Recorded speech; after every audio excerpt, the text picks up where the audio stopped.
From the KELOLAND Digital Desk, I'm meteorologist Scott Mundt, and this is Weather or Not. As we advance to our next slide here, this is the same outline of what we had yesterday, and I'll be joined by Brian Karstens here momentarily. But we have hot, cool, windy conditions coming for this weekend. That's practically the weekend forecast when you look at it. Start hot. We'll cool on Sunday in eastern KELOLAND. We'll cool tomorrow, Saturday, western South Dakota, also bringing some rain. I guess I should add the word rain to that. Rain will be across western, northwestern, eventually north-central South Dakota. That's probably the best locations that will receive the rainfall, and we'll talk about that coming up during the program as well. Of course, the 2-week pattern, which has been a tug-of-war of things. We'll talk more about that, what the model data is suggesting right now. Right now, it seems like the warmer weather is winning this tug-of-war. Thinking of a good graphic to make with that, see if I get that together. And, of course, our snow trend, as we've been following that since the middle of September. And we'll end the show with that. It's a little different than what we had yesterday. So I know yesterday we showed that graphic of, accumulating snow coming maybe around the middle of the month, western, north central South Dakota. Models have really backed off on that for snow in the middle of the month. So what we see, or what we have seen over the years, is it likes to throw it in, take it out. Throw it in, take it out. In itself is doing a tug of war when you think of it. So we'll see what happens as we go through the weekend, and we revisit this on Monday of next week. Here's our forecast for today and going through this weekend. I'll go ahead and make Futurecast full for you. As you do see, we'll have plenty of sunshine. Strong winds, too, from the south, 15, 30 miles per hour. And there's the rain in western South Dakota. Late this afternoon, for this evening, western KELOLAND is the best bet to get wet for this weekend. Notice how that moves east and northeast, eventually into central, north-central South Dakota. We'll see if any of this makes its way across eastern and southeastern KELOLAND. It's still enough for maybe a 20% chance for a scattered shower or two in the east and southeast. Not willing to put money on it. It's just a slight chance for that to happen across eastern and southeastern KELOLAND. So it's in there at about 20%. Forecast for today, we'll have numbers in the 90s. Record heat, southeastern South Dakota. The existing record for today is 89, forecasting 92. So we are looking at record heat today with these temperatures in the lower 90s across southeastern KELOLAND, middle 90s into western South Dakota. And then for tonight, look how warm we stay with temperatures in the middle to upper 60s, thanks in part to the strong southerly wind continuing through the overnight hours, with mostly clear skies. We'll have to check the record books for those warm overnight lows. See how that will compare to temperatures tonight falling to the middle to upper 60s. I want to end with this. Here's a quick outline. So we're looking at record or near record high temperatures today and tomorrow. Tomorrow, maybe eastern, southeastern KELOLAND will continue to follow at least that chance to see, record highs in the east and southeast. It will be cooler across the west. With this wind, with the dry conditions, we still continue with high fire danger today and tomorrow. Again, tomorrow, where we remain hot and dry, eastern, southeastern KELOLAND, probably some high fire danger. And I talked about the best bet to get wet. The rain will be found across western South Dakota later in the day on Saturday going into Sunday morning. Much cooler early next week, highs in the 50s and 60s. And I have a question mark for that mid-month frost or freeze. Like I said before, models are putting something in, taking it back. We'll see if they put it in this weekend. And if they do, we'll see if they take it back by early next week. Stay with us. We have plenty to talk about on this latest edition of Weather or Not.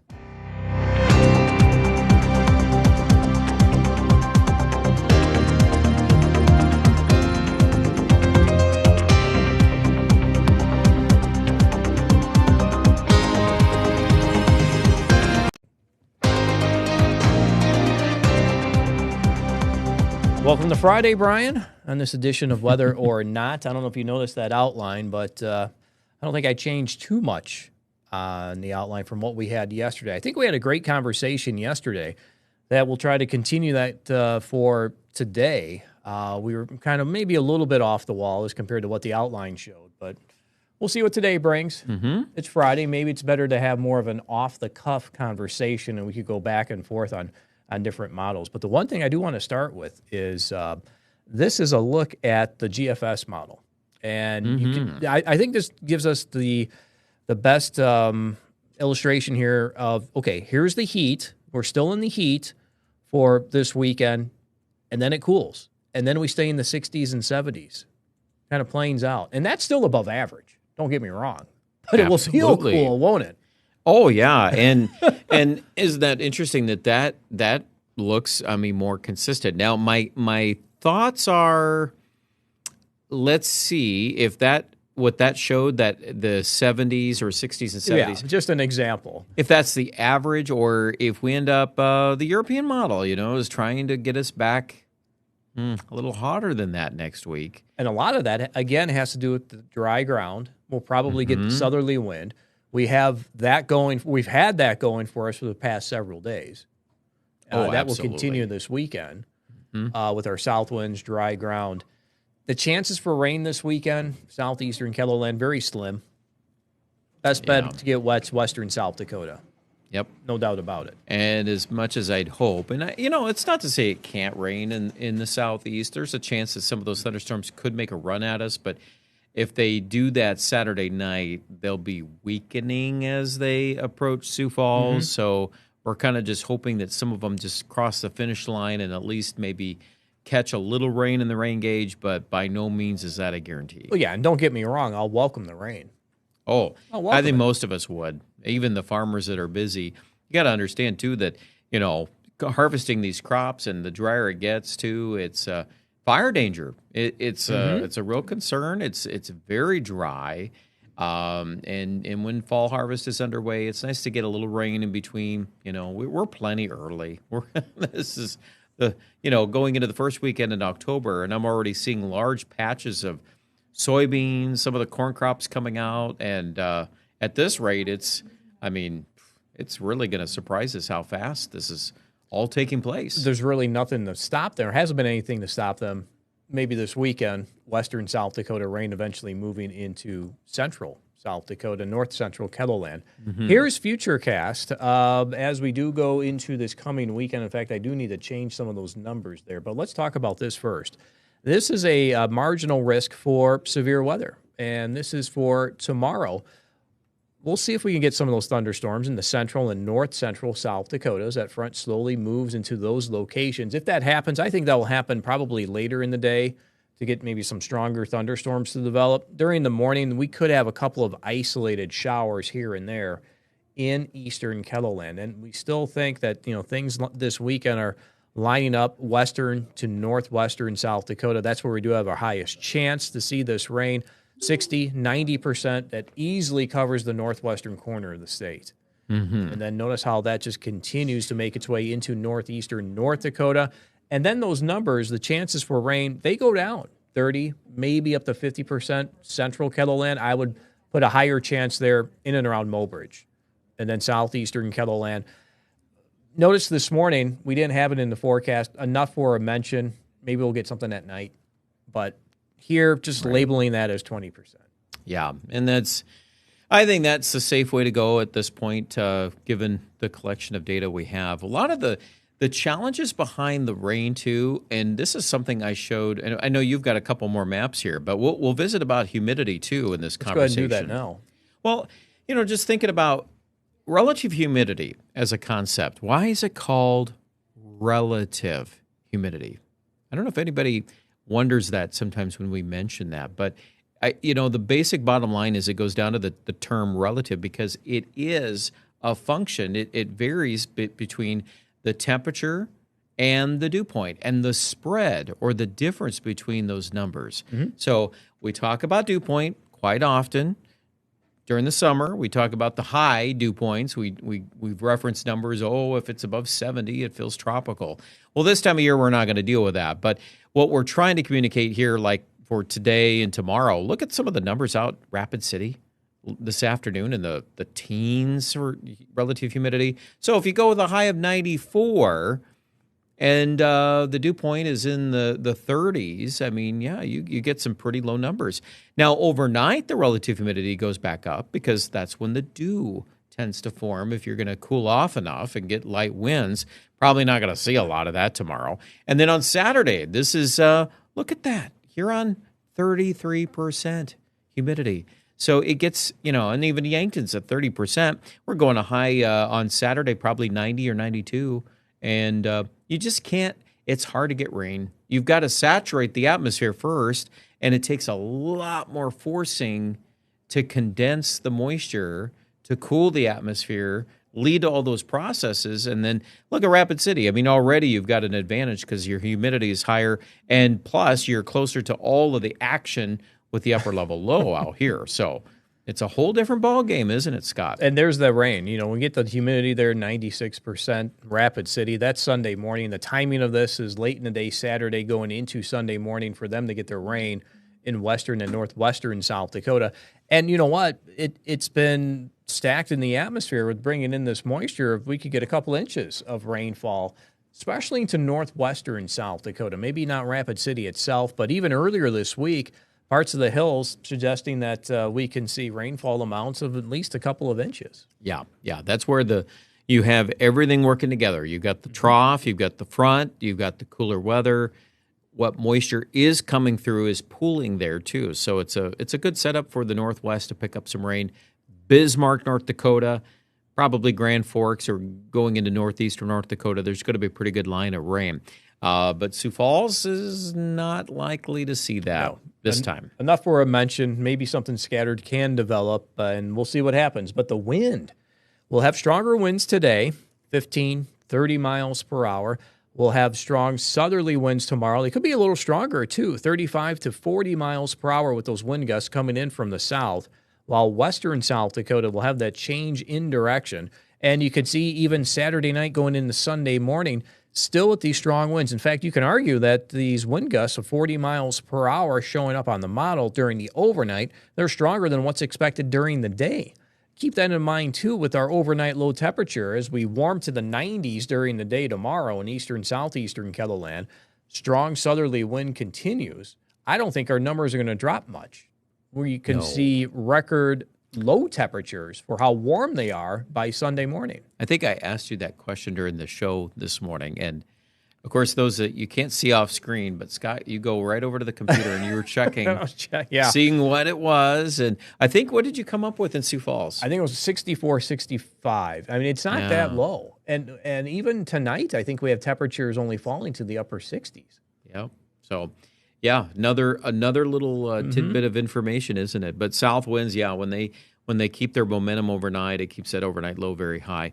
And then you look at high temperatures Sunday, influenced by northwest winds in Aberdeen and Pierre. Let's see what happens in Sioux Falls on Sunday, because if the front slows down, do we end up at 85 on Sunday? Possible. The way it's been going, I wouldn't be surprised. If the front slows down, sure. If it doesn't bring in this cold air. Timing issue on Sunday, but my thoughts are even more likely northwest Iowa, probably in the middle, maybe upper 80s on Sunday. So we're not really, this is slowly progressing. We're unpacking one piece at a time, one area of KELOLAND at a time. Rapid City, though, on Sunday. Do we even hit 60? Yeah, I think we have 50s. And 50s may stick around even into Monday. And the northern hills, get ready for maybe a snowflake or two.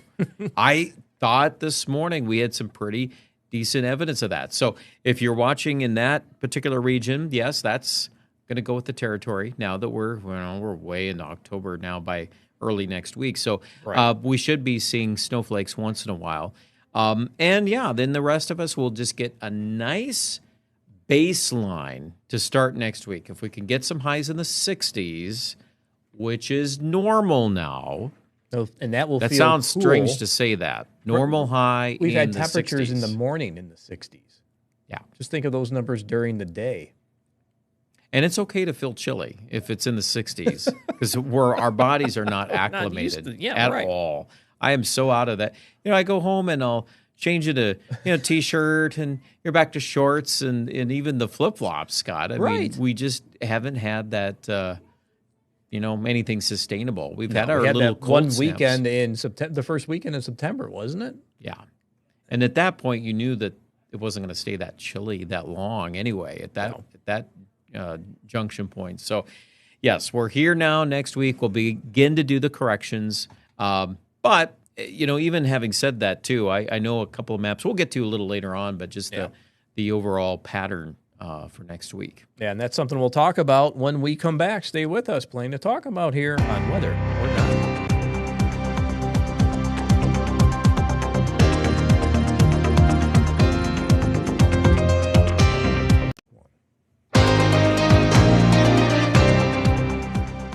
Skipped over the pattern graphic and went right to the temperature trends, Brian. Mm-hmm. The big story, right? And we were talking about this during our break for us. Mm-hmm. And go ahead and hit the button. Okay. And we'll just go through this. And actually, what I have done here is I actually have the slider bar, so I can go back and forth a little bit. But we were talking about the color intensity on this graphic. So colors mean a lot of things here. The bright, we'll call it white, charcoal colors, the grayish, that all signals 15. Well, hey, let's just do this. This show, I've got a couple. Hold on a minute here. Let me get back to it. Okay, so here is, I think I've got a pixel query. I'm almost sure I have that in here. Then we'll just watch that number go up.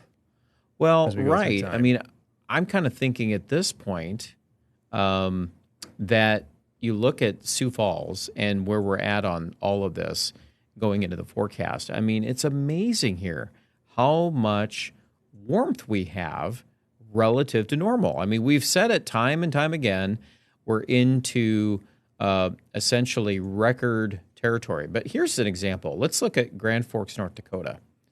Okay, now do you see that number 28 pops up? That's not the air temperature. Nope, that's not the air temperature. That is the departure from normal, 28 degrees above average.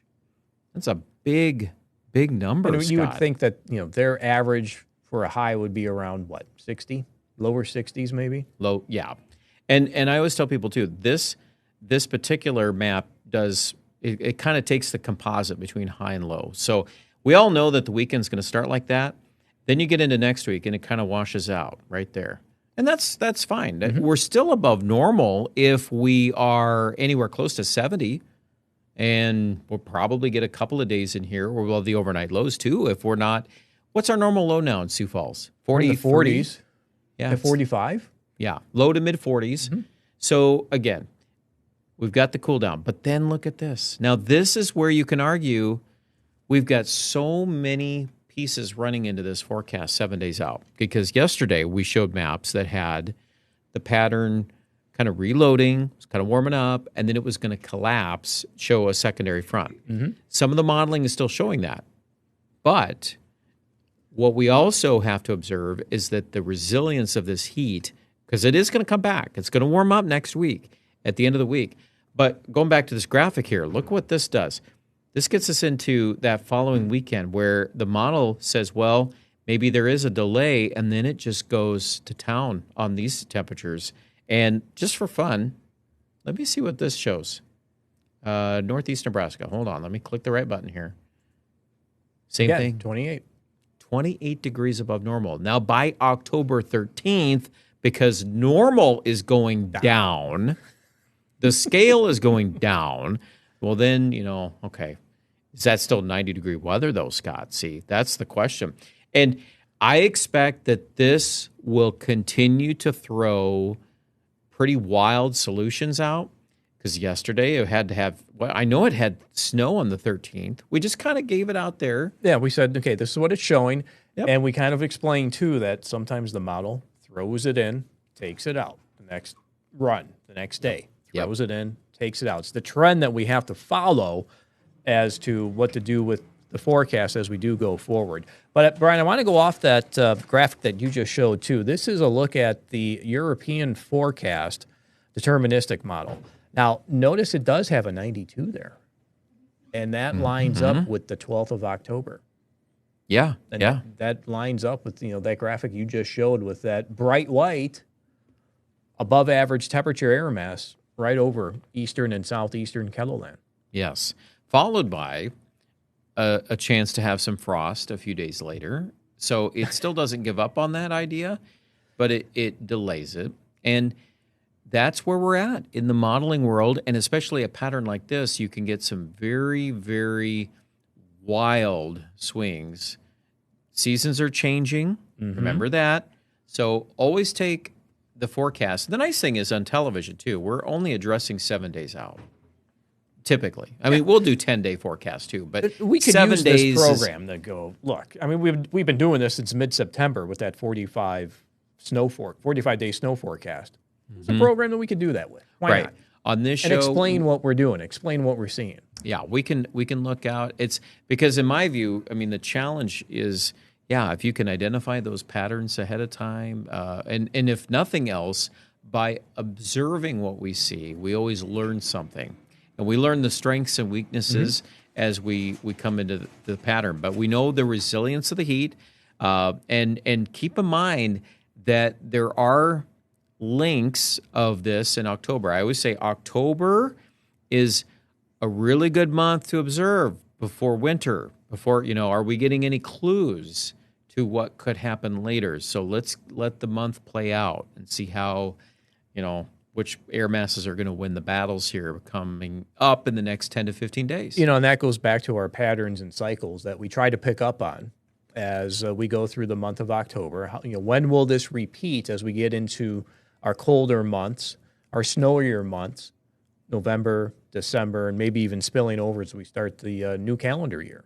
Yeah, and so there is that, and as much as I know we're on board with all of this heat, I can't help but think back on late June.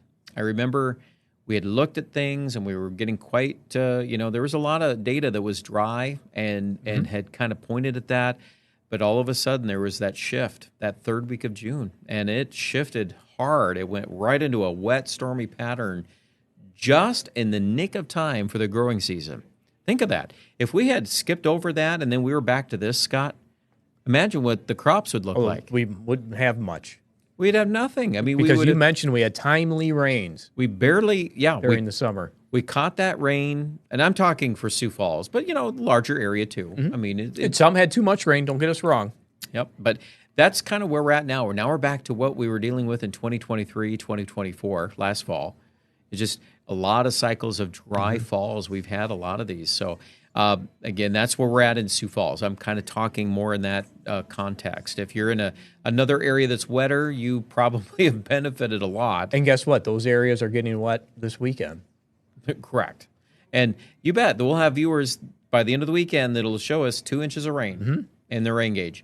Northwest, we'll see that again. So that's where we're at. And so for now, just hopefully be content with the fact we can cool it off from record highs, at least early next week. Now, speaking of cooling it off, I don't want to give up quite yet. This is the Canadian model.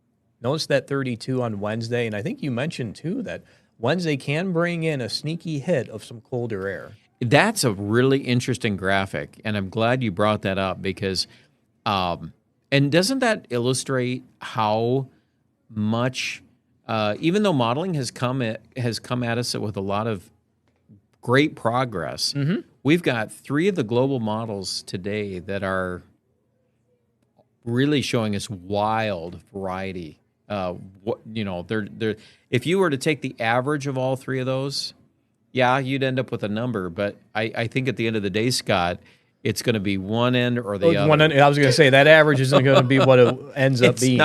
It might be safe to play the middle, but we know weather, and you don't win on the middle. You score there on either one end or the other. Typically, when you get into this time of year, things are going to ricochet. With as wild as it's been, too.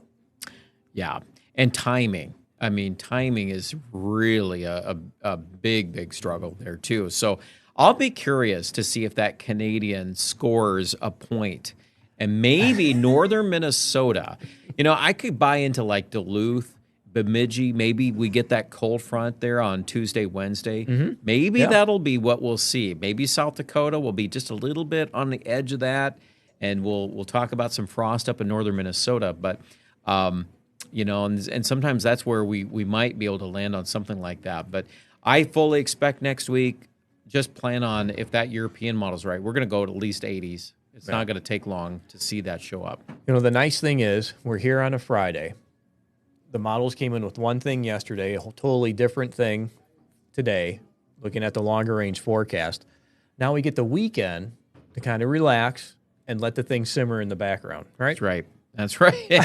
Our weekend, well, you work Saturday morning, but so it's with Perry. And you can chat with Perry about it. But yeah, we'll come back, you and I, at least on Monday, and visit more about this on this program and see. And I'm sure you'll check things over the weekend. I'm checking things over the weekend too. It's just the way our minds work. Yeah, and you'll know first if you watch this show. We'll discuss it. If there's any possibility of some big items sitting out there in that long range, we love to visit about that. All right, we'll visit on Monday. Have yourself a great weekend, Brian. You too. And everybody out there, thanks for watching, and you too have a good weekend.